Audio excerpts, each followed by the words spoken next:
আজকে আমার সোনা কাজল পড়বে? দাও, আমায় দাও, আমি পরিয়ে দিচ্ছি। ঠিক আছে, পড়াও।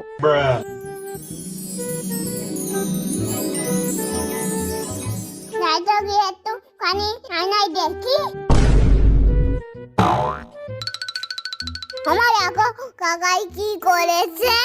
হ্যাঁ, এ বাবা, ভাই তুমি কি করেছো? কেন, ভালোই তো লাগছে। দাঁড়াও, আমি মুখটা পরিষ্কার করে দিচ্ছি। হয়ে গেছে, যাও।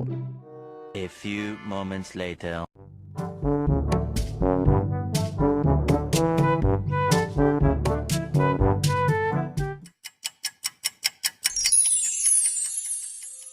এই নাও মা, এতে একটু কাজল লাগিয়ে দাও। কাজল লাগিয়ে দেবো? এ নাও, হয়ে গেছে। দাঁড়াও মজা দেখাচ্ছি। কাকা হেভি লাগছে। হেভি লাগছে? বাহ।